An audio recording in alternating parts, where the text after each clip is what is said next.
Joy with the break.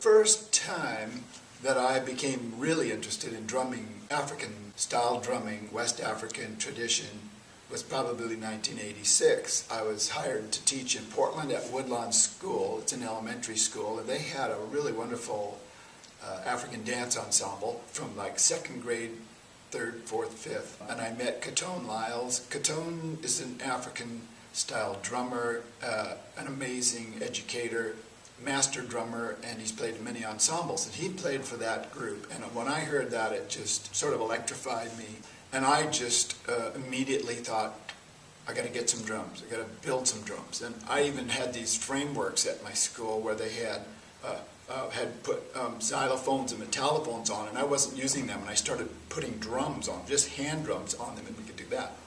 So I started with that, then I started building my own djembe drums. They're the kind of the lead West African drum that's so universally popular nowadays. And I made mine out of recycled wood, things that I found from Goodwill and secondhand stores and people's backyards, like a flower planter or a salad bowl, and I would put them together and I strung them up with, in traditional way, with goat skin drum heads. And that started it, and I started my own little after-school drum group. After school was a good time because the kids had already had work, and then they came in and then they got to just do the wonderful, energetic freedom of drumming.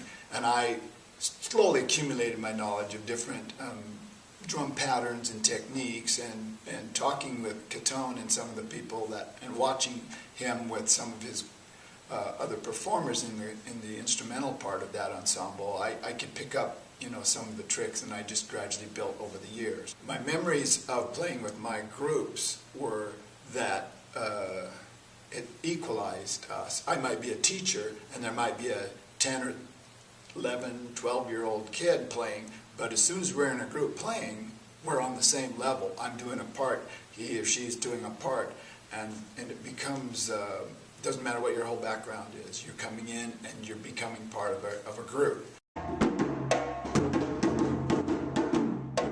Circle is a really important aspect of drum circles, and I thought maybe it would be good to point out my observation with drum circles.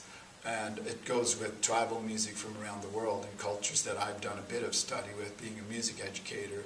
Native American culture has a really big, significant use of circles, whether it's the dwellings, councils, groups where you're looking at everybody and you see everybody. You're not sitting in rows where you're looking at somebody's back and someone's behind you looking at the back of your head. Everybody sees everybody's eyes. In a drum circle, you're looking around and you see others seeing you and hearing you, and there's subtle cues that happen in the drum circle that are really important for everybody to be able to see.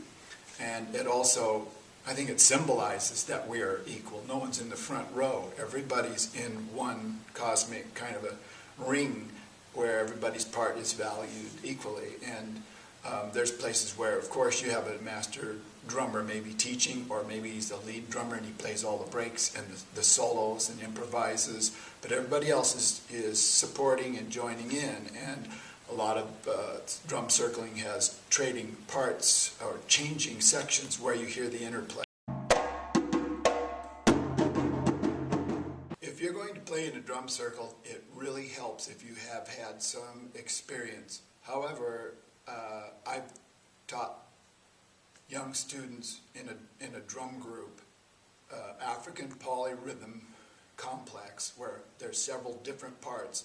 I teach one part at a time, and they're actually quite simple at the beginning, and you can come in as a complete beginner and join in.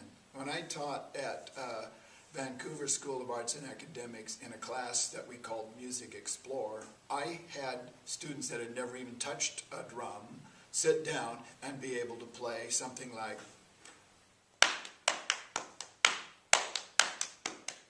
1, 2, 3, 4, 5, 6, 7. And they get the pattern, it's a loop, and once you get successful at it, you can stay on it. And then someone else is going